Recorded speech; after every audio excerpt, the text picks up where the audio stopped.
everyone. It is so nice to see all of you. Please open up your cameras and write, if you can, where you're from, so we can all say hello to each other and see faces.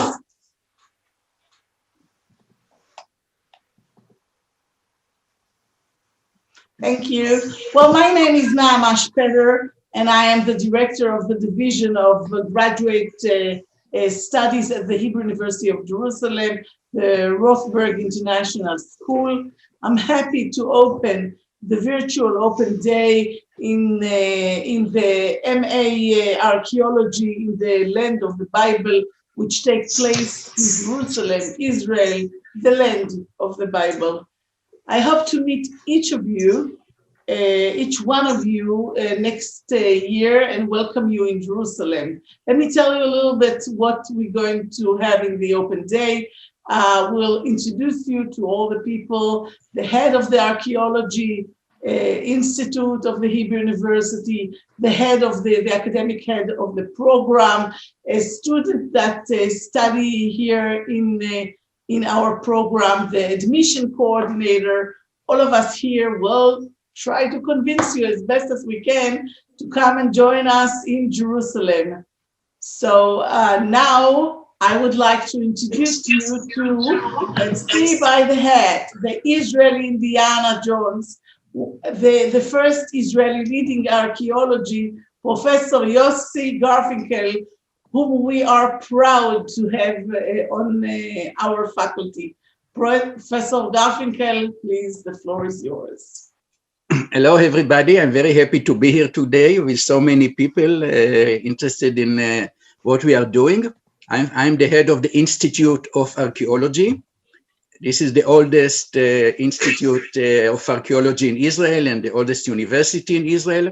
And we are excavating since the late 1920s. So it's about 90 years of archaeological research in Israel in all periods and all regions. And we really discovered most of the archaeological major sites that has been excavated in Israel. Personally, I started as a prehistorian and I excavated Neolithic site where we have a lot of these beautiful mother goddess figurines. And they were about 8,000 years old. And some of them are now on exhibit in the Metropolitan Museum of Art in New York. But about 11 years ago, 2007, I started excavating a site called Khirbet Kayafa, a small site in near the valley of Elah.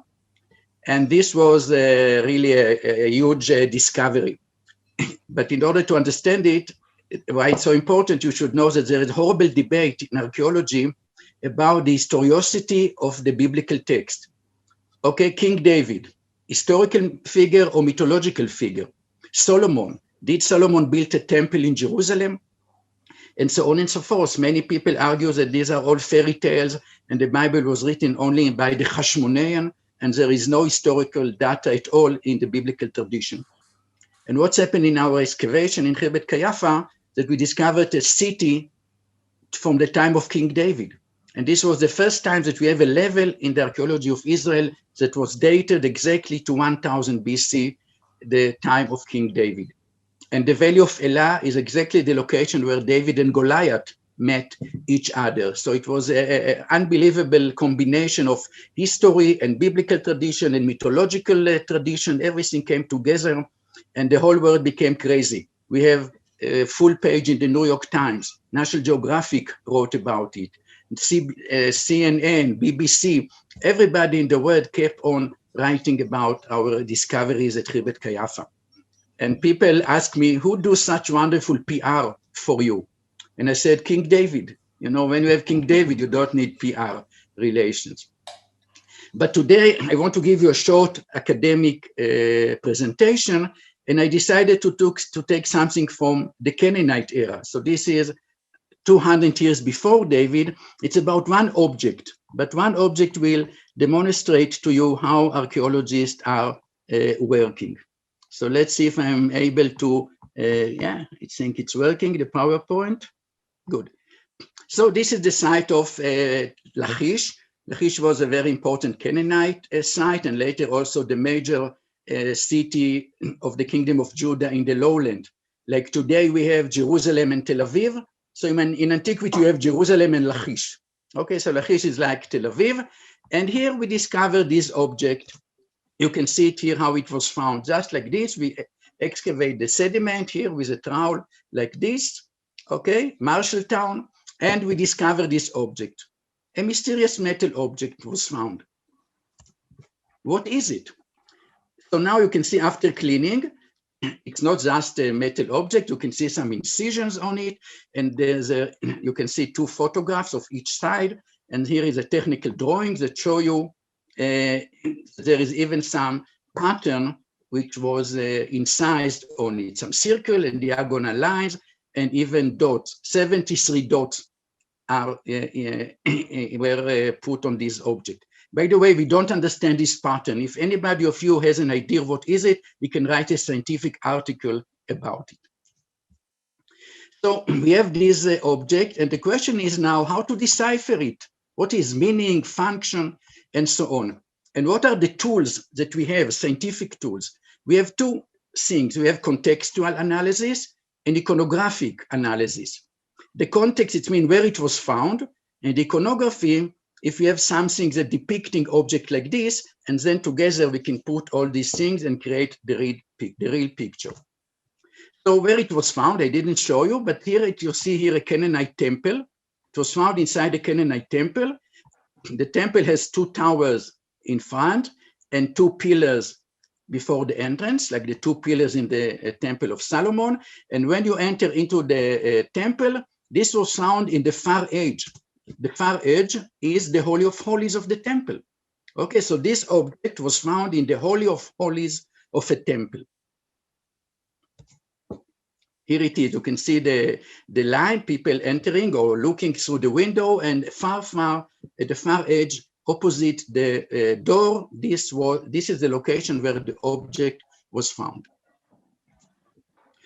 So this is the contextual analysis, and we know that this is something cultic because it was found in a temple. Now I'm taking the second aspect, which is iconographic analysis.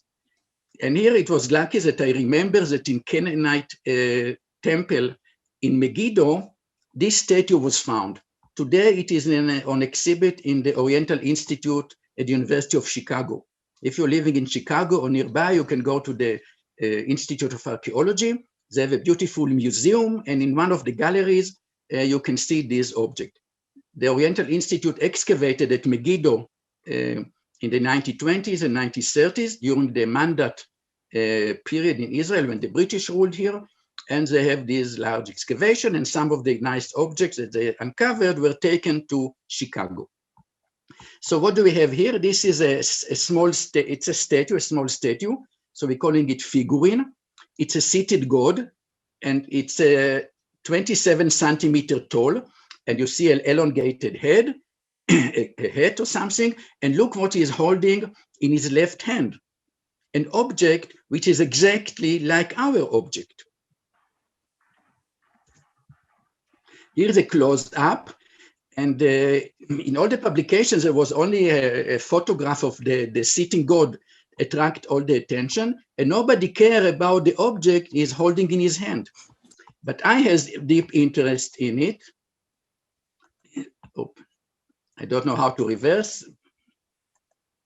Anyhow, what happened that I wrote a letter or email to the Oriental Institute, and I said, look, I have a special interest in the object that this figurine holding, and I paid $100, and they took a photographer of the Institute, and he makes special photograph for me. And look what we have. You see here the Megiddo object, and you see here the Lachish object, and you can see that they are very similar. Both of them has the same shape. So both of them has also pattern. The pattern is similar, circle and diagonal line, and also dots around it. So this object for Megiddo telling us that what we have, as a matter of fact, is a remnant of a statue of a god. In Lachish, a real statue, which was maybe meter 60 or meter 70, sitting in the Holy of Holies in the temple, and he hold the objects that we found. And in Lachish, we have a miniature example of the same statue and the same object. So this was amazing. What seems to be just nothing or just a small piece of metal became one of the most important discovery made about Canaanite cult, because it is a remnant of a real statue, of life-size Canaanite statue that was found at Lachish. Okay, so Lachish, the remnant of a life-size statue of a god that stood in the Holy of Holies of the temple. Now, based on the proportion, I said that the item in Megiddo, if you measure the small object that is held by the Megiddo figurine, it's 2 centimeters. And our object is 12 centimeters. It means that it's 6 times bigger. So if the statue in Megiddo is around 30 centimeters, so you make it 6 times bigger, it became about 1.80 meters. Okay, so it was really a large statue. Now you can ask me, so okay, you have the scepter that the god hold in his hand, but where is the statue? Well, statues in the ancient Near East were made from wood, and they were covered with gold. And of course, the wood decayed or was burnt, and over time, and the gold was robbed. But this scepter somehow fell, and nobody took it, and it was left for us. So we were quite lucky, at least, to find this remnant of the life-size statue. What do we know about life-size statue? Because they were never found. We have this Assyrian relief showing Assyrian soldiers carrying away life-size statues, which were looted for a Phoenician city somewhere in Lebanon or Syria. And you can see that each one of these gods holding something in his hand. This one, for example, has an axe and some other weapons. And the other one also holding something, and also this figure here. So we don't have the statue, but at least we have the object which this god hold in his hand. Now let's look at we are closing, we have 2 more slides. Now, in the biblical tradition, we have the story, the tradition about Moses. And Moses in Egypt and later in the desert is able to make miracles. But regular person cannot make miracles. So how Moses making the miracles? The Bible says that he has the staff of God in his hand. So if you look here, when people today making a drawing, imaginary drawing of Moses, what he's holding in his hand, he has like an Arabic shepherd, okay, he has a wooden stick. But when people heard this tradition about Moses, what was in their imagination? They didn't think about a simple staff like this. They were thinking about what we found in Lachish. So you see, I corrected the picture and I added the staff, the scepter of God, which we found in Lachish. I put it here in the end of Moses. And here I corrected another famous Renaissance picture of Moses bringing water out of the rock. And in the original drawing picture, you have just a wooden stick. But a regular wooden stick wouldn't do the job. You need to have the scepter of God. You need to have a divine power in order to create miracles. And we were lucky to find such a divine scepter or divine staff, which was never found or was never recognized before in archaeology. So this was just a short presentation about how we as archaeologists are working to find object, or how we interpreting object that we are uncovering in our excavations. We need to look at the context and we need to find parallels. Sometimes it's other object or sometimes iconographic that helping us to have better understanding of the past. So this is my short presentation for today. I hope that all of you will join us in the future to study with us and to excavate with us. And each one of you will find enormous important object like the one I presented to you. And now I will ask Naama to give us the second presentation today. Welcome everyone. Thank you for joining us. I want to give a little taste about questions that bother me while working on my excavations at Tel Abel Bet Macha. I'll show where it is in a minute. I just want to mention that this is, I'm kind of wearing two hats. I am an archaeometallurgist. I work on ancient metals and their provenance. And I'm also a Bronze and Iron Age archaeologist. And so in immediate continuation from the things that Yossi described about the debate over the historicity of the Bible, I would like to address the very famous phrase, Dan to Beersheba, okay? This is a phrase that describes the entire the length of the country that was supposedly under the rule of the United Kingdom and the divided kingdom, the larger Israelite kingdom. And you can see that Dan is located right here, on the very north of, you can say, modern Israel, and Beersheba in the south. Both of them were very important cultic centers. And you can see here that these sites, this is my excavation here, Tel Abel Bet Macha. Tel Dan is very close by. And you can see that today this region is a border region that lies on the very north of Israel, right south of the border with Lebanon. And Syria is right here, right up here. You see here Damascus. And it was the very same situation was 3,000 years ago, where this region of Dan and Abel Bet Macha was a border region that was lying between Phoenicia on the coast of Lebanon and north of Israel, and the Aramean sphere here in Syria, and the Israelite kingdom, whose core was here in the Jezreel Valley, but extended until where exactly? And so we know that the area was an area of dispute because we have the famous Tel Dan inscription that describes how Hazael conquered the region and took it back from the Israelites who took it from his so-called father. He didn't have a father. And this is also described in the biblical text, many encounters between the Arameans and the Israelites. And we know of two biblical traditions about the region being conquered. The first one from the beginning of the 9th century, Ben-Hadad I. He's an Aramean, and he supposedly conquered in the beginning of the 9th century all these cities. You see Ion, it's right north of Dan and Abel Bet Macha, and Kinnerot, that's Lake Kinneret, and all the land of Naphtali, and then later an Assyrian king, Tiglath-Pileser, supposedly conquered in the 8th century the region.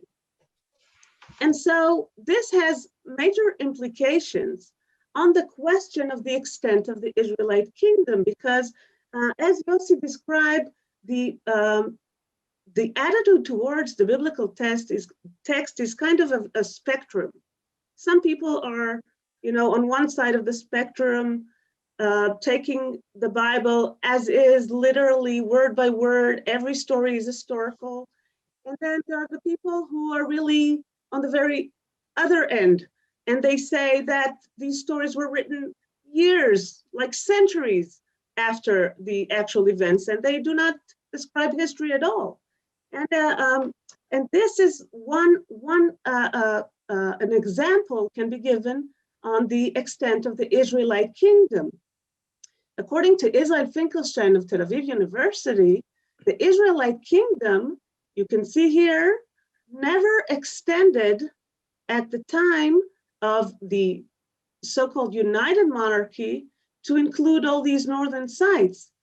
And you can see that he speculates that during the time of the Omerides in the 9th century is the only time where you can see that Chatzor was included in the area of the Israelite kingdom. This was during the 9th century, and still you see Dan is out. Abel Bet Macha is not part of the Israelite kingdom. And then during the 8th century, during the time of Jeroboam II, which was the golden age of Israel, then only then these sites in this region came into control. And one proof that he provides is these buildings that include these casement walls. These are structures that are kind of these two parallel lines with it's made out of rooms, lines of rooms, and you can see this is the plan of Chatzor. So for him, Chatzor and Haradir and Harashim and all these sites include this type of architecture, and therefore these delineate the northern edge of the Israelite kingdom. Now, Abel Bet Maacha was never excavated before, and Tel Dan, which was excavated, and a cultic precinct was definitely found there. But as I said, there is a debate about its date and who built it. And so Tel Dan was never published and Abel Bet Maacha was never excavated. So we decided to move on to Abel Bet Maacha and excavate there and see how it relates to the kingdoms around it. Does it belong to the Aramean realm? Or maybe it's Israelite? When is it Israelite? You can see that it's very close to the Phoenician coast, Damascus, Chatzor. And we started excavating, and where and behold, we found a casemate citadel. And when is this casemate citadel, when was it built? Was it built by the Omrites? No, it was built much earlier. Based on carbon-14 dating, this citadel was built in the late 10th century. And so this is now a big question. How does this relate to the northern border of the Israelite kingdom as illustrated by the low chronology? And we understand that you can ask when buildings were built, but people that live in border regions are not necessarily culturally, they could be diverse, and identity is a very complex question, and they might be part of the Israelite kingdom, and they might be just paying their taxes there, but they feel like they're, identified with Phoenicians, or maybe they pay their taxes to an Aramean king, but they feel like they're Israelites. So we're asking, who are you, Abel Bet Maachites? And how do you identify yourselves? And how do others see you? Who do you pay your taxes to? What do you believe in? Do you believe in the God of Israel? What do you eat? How do you cook? These questions are very specific to the identity of individuals. And so we look at the finds that were found in this citadel and in other areas of the Tel, and we look at the pottery and exquisite finds and this beautiful pendant with a Phoenician boat. This is a Phoenician vessel, and this is a very famous faience head, and another handle, and this beautiful figurine. And we know this figurine from the area of the Israelite kingdom, but we also know it from the Aramean realm. And you can see here, this is what we call red slipped and hand burnished pottery, which is very characteristic of the Israelite kingdom, but it can also be found elsewhere. And we can see the food, the lentils, the fava beans, and the cooking pots, and they have important information about these people. And perhaps most important is this very short inscription reading, Le Benayo, belonging to Benayo. This jar containing wine belonged to a person named Benayo. It's written in Hebrew, and the name ends in a theophoric ending with the name of the Israelite God. So are they Israelite? I leave this question with you. I'll just end by showing you this wonderful figurine head made of faience, which is a form of ancient glass. It was found in the room within this citadel. And this citadel was existing until the end of the 9th century. We actually do not have the 8th century at all. And you can see how this person, because of its face, its wonderful craftsmanship, made news all over the world. And he was just waiting there, facing up to be discovered. And is it a coincidence that this guy with the beard, visiting just for a couple of hours in the excavations, was the one to uncover it? And so we're still contemplating on how to understand this guy, but we can say that any specialist that you show him to will say, you know, if he's investigating the Assyrian art, he will say, oh, this guy is Assyrian. If you show it to an Egyptologist, oh, definitely Egyptian tradition of how to display Semites. And if you show it to a Phoenician specialist, definitely technologically it's Phoenician. So I leave you with all these questions, and I invite you to join us in our program, Archaeology in the Land of the Bible, which aims to do exactly what we have tried to show in these short lectures. We would like to teach archaeology, what we call from the ground up, by looking at the data, the field, the excavations, the surveys, the analysis of artifacts, and building our history through these artifacts and through this data.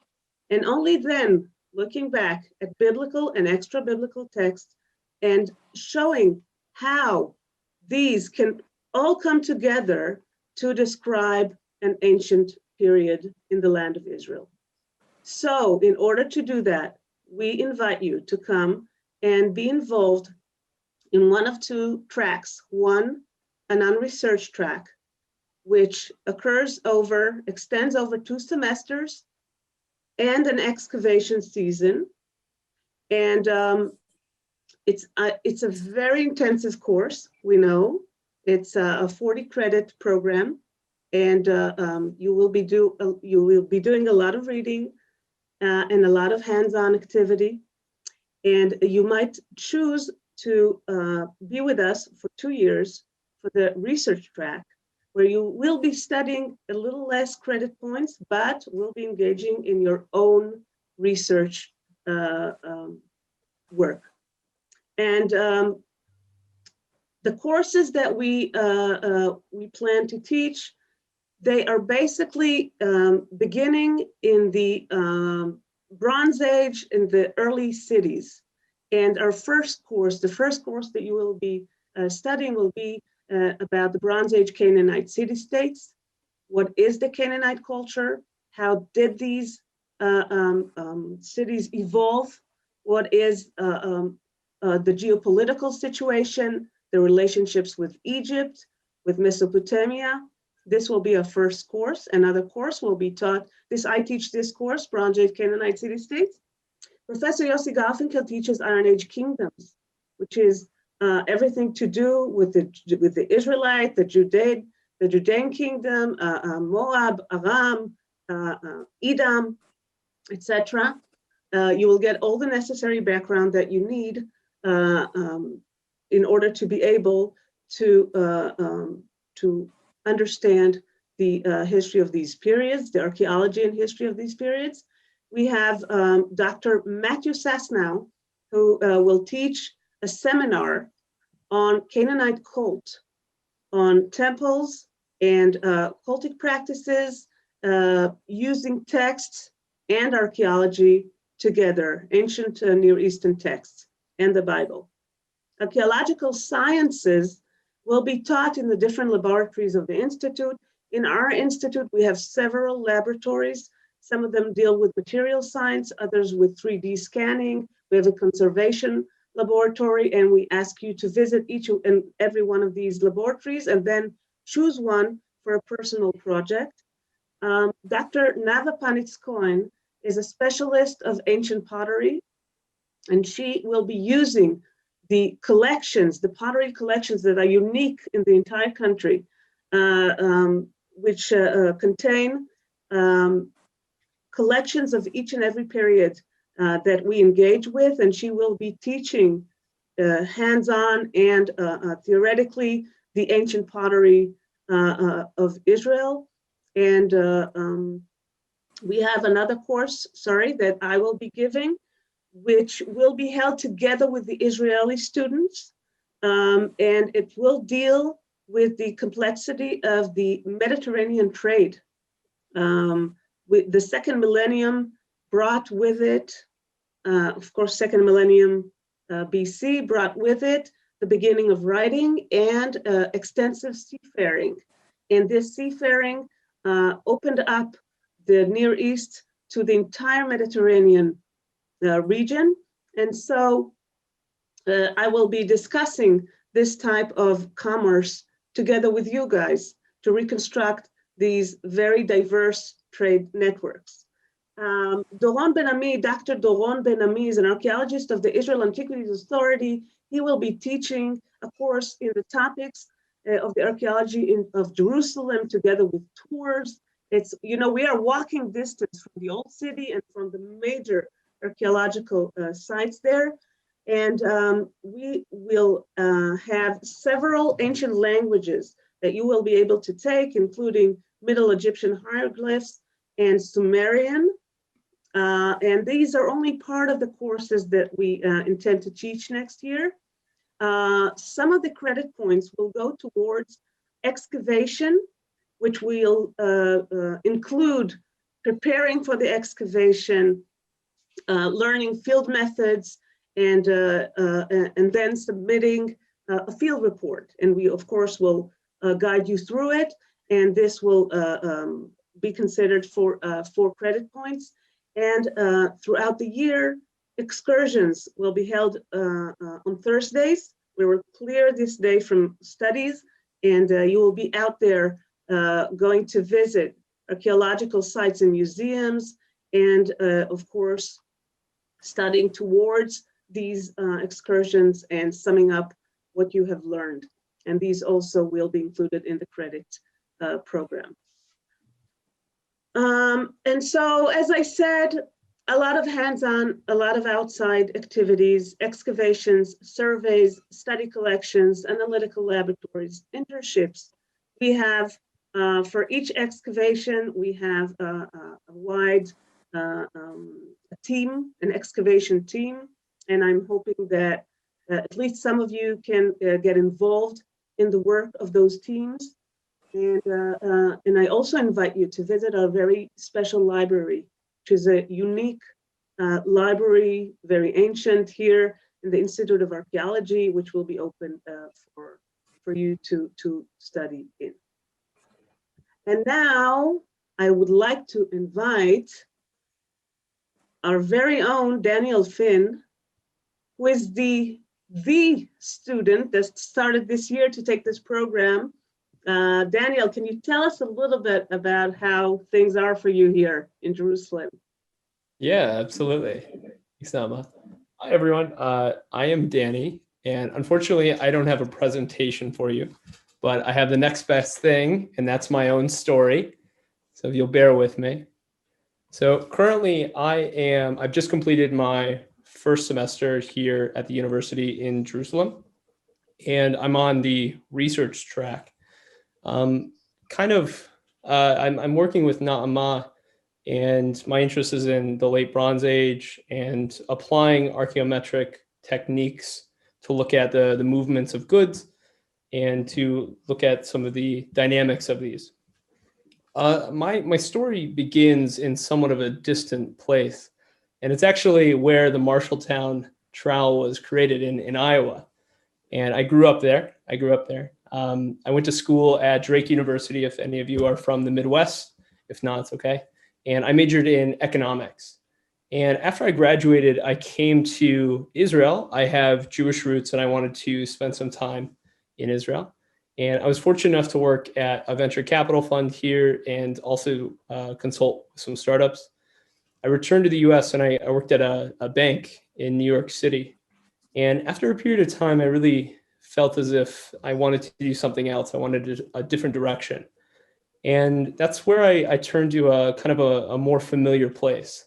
So growing up, I was lucky enough that both my parents are archaeologists, and they work in the Midwest, specifically in Iowa, Minnesota, and Wisconsin.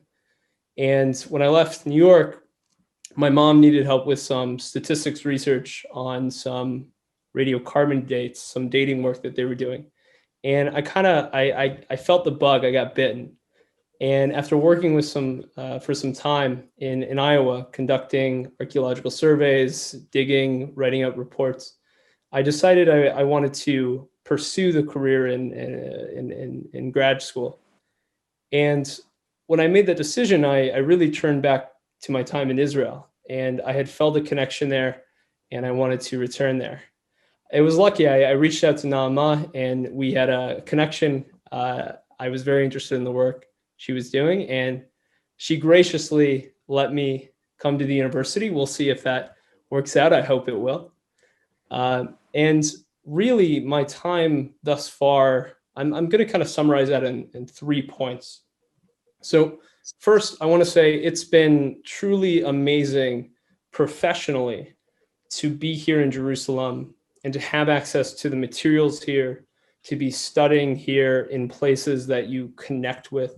And I really think that's why this degree was in Hebrew University was really advantageous and really attractive to me. Second, I'm on the research track. I wanted to write a thesis. I have a lot of ideas and I want to put them down.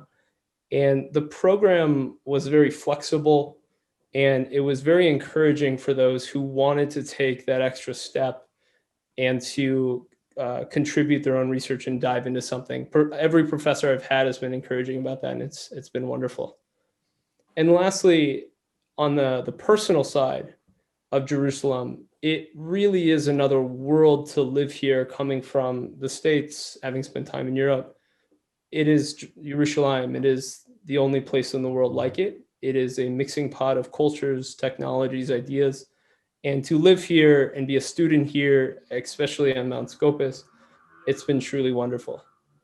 So my experience thus far has been amazing. And it's been very enriching professionally and personally. And I think looking back as I advance on in my career, this is going to be one of the best decisions I've made. So with that being said, I'll pass it to Naama to kind of continue more information on the university.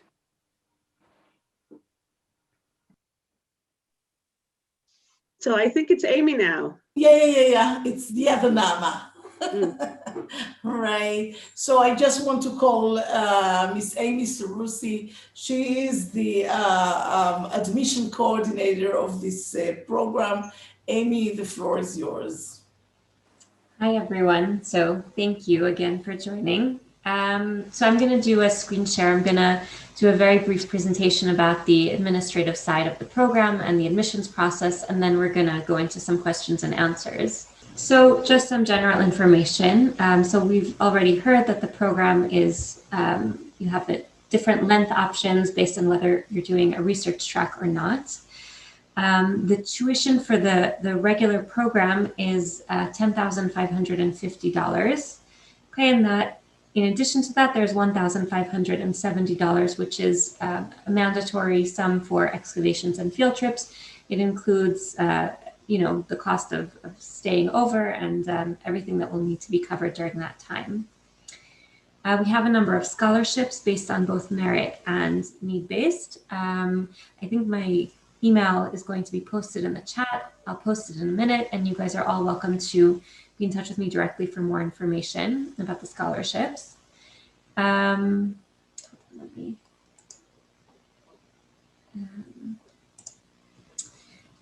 How do you apply? So the admissions process goes as follows. Students submit their applications online, and you have the link right here. It will also be posted in the chat.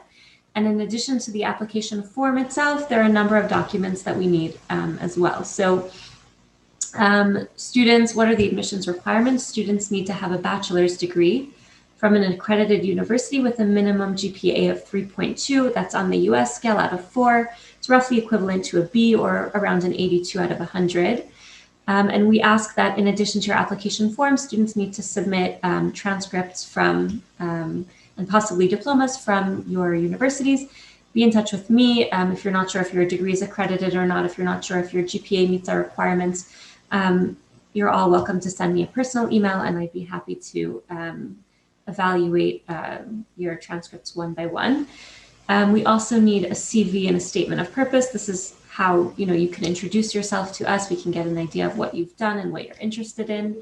2 academic recommendations. In addition, I see that many of you are from the US, so this is not going to be relevant, but students need a TOEFL score, which is an English proficiency exam with a score of 80 or above, or an IELTS score of 6 or above. If students from outside the US, if you're interested in exploring the possibility of being exempt from this requirement, again, be in touch with me. The application deadline is July 5th, 2021. Oh, that's a mistake. Okay, a little bit about campus life and housing. So in addition to all of the academic aspects of this program and the admissions process, a little bit about campus life. So we're located on the Mount Scopus campus, and a 5-minute walk away from our campus, we have something called the Student Village. So this is basically our dormitories. Just to give you an idea of what you can expect, this is basically what it looks like. Students live in apartments where each student has his or her own private bedroom with a shared kitchen, living room, and bathroom. Again, it's close to campus. It's not included in the tuition fee. It includes utilities, which is convenient for students who are coming to Israel and are not familiar with, that kind of thing. Just generally about the campus life. So we have a graduate community coordinator on staff, and he's here to sort of put together lectures and events and field trips for students, which obviously are going to be participating in those kinds of things through the Institute of Archaeology, but also to acquaint you with students who are studying in our other MA programs, international researchers. And we have about 250 international graduate students in our different programs at any given year. So, it's also worth it to participate in the community life and campus life. So that's more or less, very, very quickly in a nutshell, the administrative admissions process and campus life.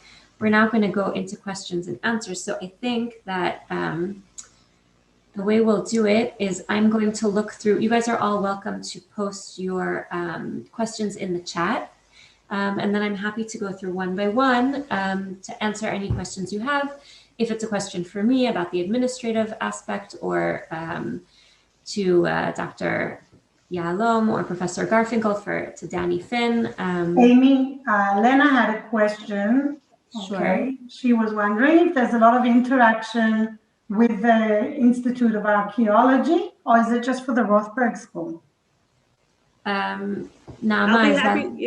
I'll be happy to answer this. The only thing that separates the Rothberg students from the Israeli students is basically the complementary courses, because you need the background that the Israeli students already had in their first degree. Then these courses, the background courses, will be held in Rothberg, especially for you, but by the professors of the Institute of Archaeology. A lot of the courses will be given within the Institute of Archaeology together with the Israeli students.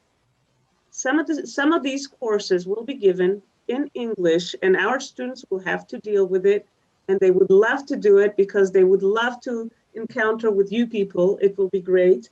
And so some of the courses will be held in English in the Rothberg School, and some of them will be held in the Institute of Archaeology, in the laboratories, in the classroom, together with the Israeli students. Also the tours themselves. You will not be going on your own separate bus. We're hoping that these excursions will take place together with the Israeli students, but we will have one of our advanced students who will speak English and take a group of you guys to kind of show you around in English. And so we are hoping to really combine the Rothberg School students with the Israeli students and with, as I said, with our excavation teams. Amy, there's a lot of questions regarding housing costs and if you're married, and maybe Danny can tell a bit about it. Maybe he has friends that live in the student village, stuff like that. Sure. Okay, so let's go through them. So somebody is asking how much is housing. So housing for the 3-semester track, the non-thesis track is $7,460. I'll write that in the chat. We'll do it, don't worry. Okay, so $7,460. That's for the 3 semesters. This is for a singles house. Yeah. Amy, it's 2 semesters and the excavation is something else. So yeah, it's 2 semesters. Exactly. So if for students because depending on the different tracks, you can also be in touch with us. It's better, we can give you an exact amount. I just want to point out that is the cost for a student who's coming alone.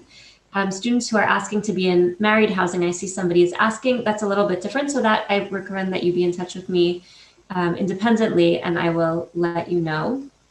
Okay, so students are asking, what is the monthly cost of apartments? So apartments are actually paid in advance. It's a yearly cost. Students who are interested in looking into the possibility of paying it by month, again, you need to be in touch with us.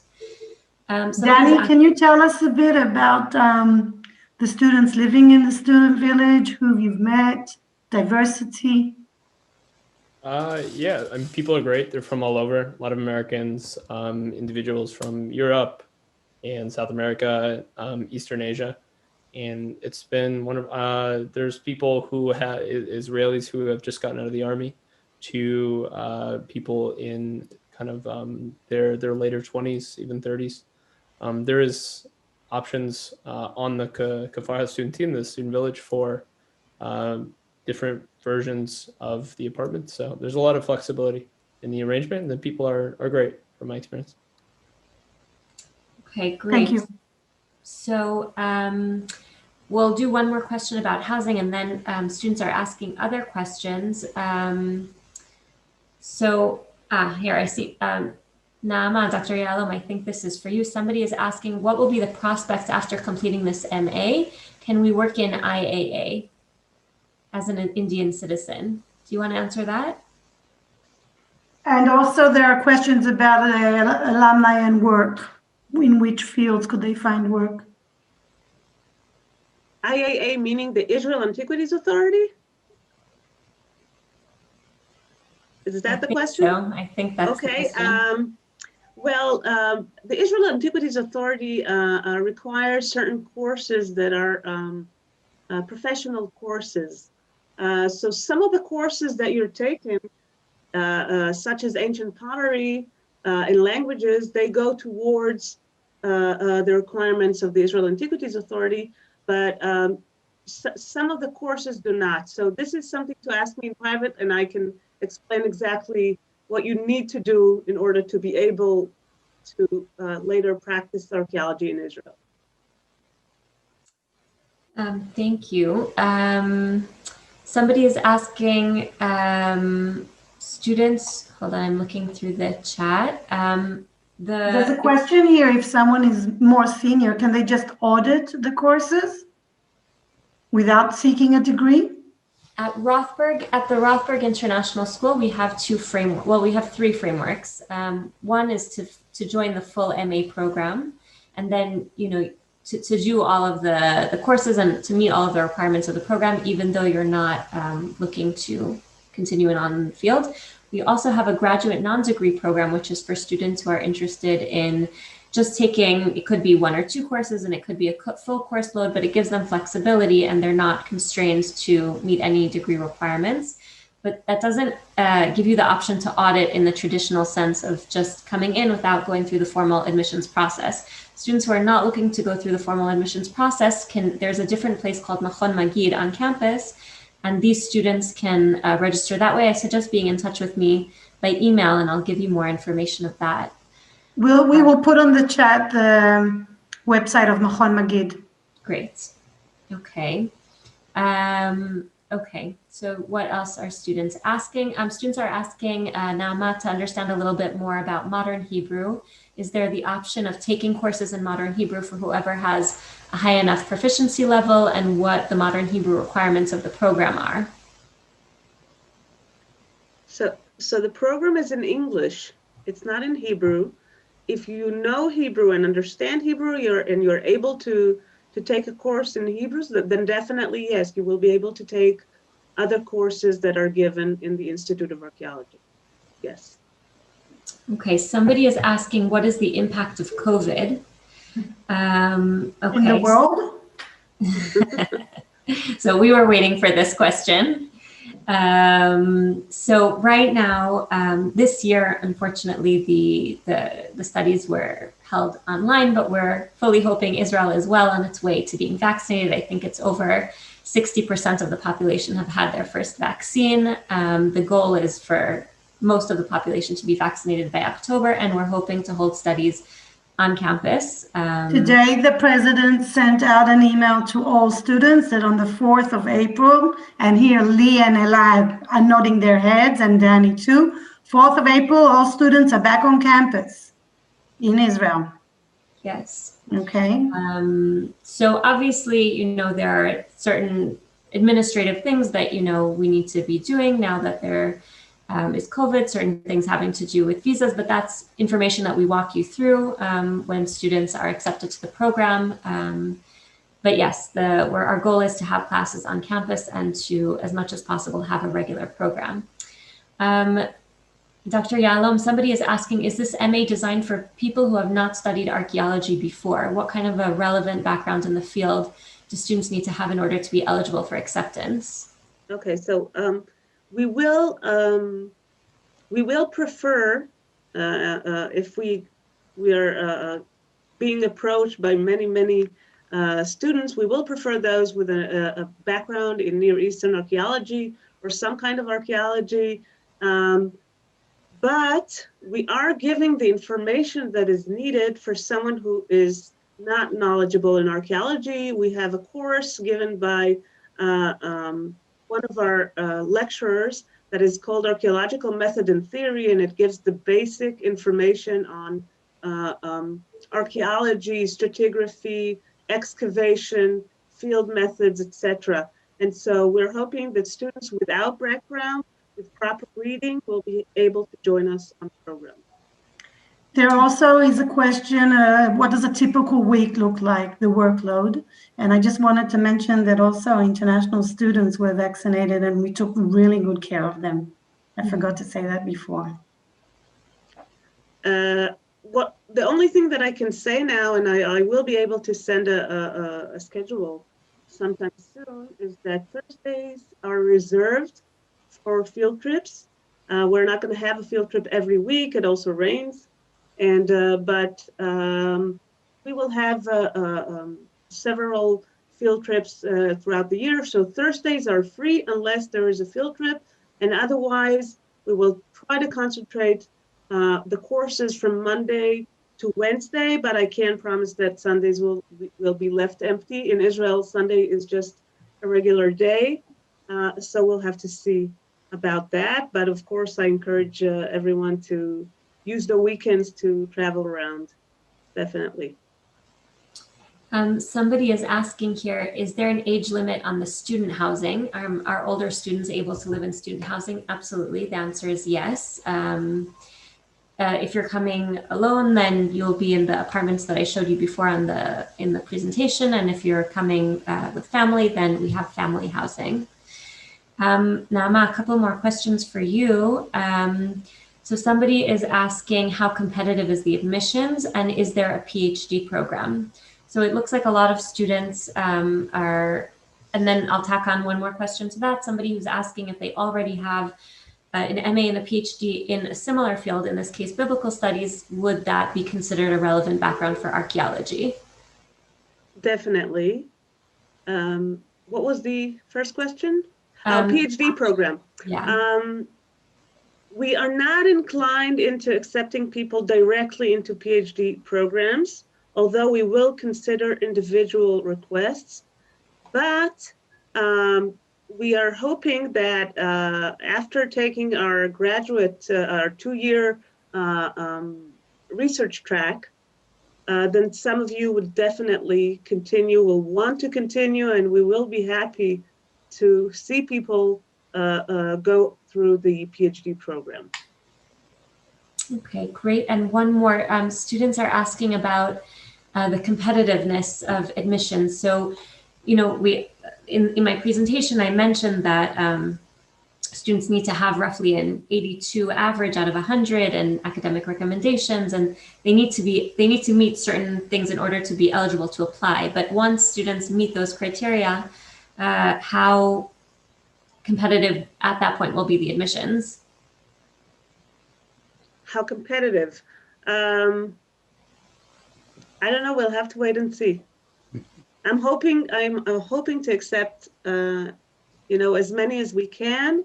Of course, the program is limited. The spots are getting filled very quickly, but we are happy to accept anyone with a strong interest and a solid background in academia, and it doesn't matter which academia, but there will be a lot of reading, there will be intensive courses, and so you will need to put in a lot of work, and you have to be ready for that. And if you feel that you're up to it, then there's no reason that we will not accept you. Well, we have 1 minute left, and I would like maybe Yossi, you would like to wrap up and say just a sentence of something clever, as you know. Well, I'm happy to see so many people as interested in our program, and you are all welcome to register. And about the competitive aspect, Naama usually doing a Zoom interview with people, and she's trying to understand if the people fit into the program, if they're able to participate in English, and so on and so forth. So I hope that most of you will ask Naama to have an interview like this, and then you'll know if what's going on specifically with your situation. I would like to say thank you very, very much to everyone. We will be sending you tomorrow, the day after, also a recording of this evening, and all the questions and answers you ask in the chat. We will take care of them and send them to you. You don't have to memorize anything off by heart. Danny, thank you so much for staying with us. And you guys, I've been looking at your faces all evening, all these visitors, and you've warmed my heart. And we hope to see you here next year in Jerusalem. Keep safe, have an amazing evening, and Shana Haba B'Yerushalayim Habnuya. Thank you very much. Bye. Thank you. Bye-bye.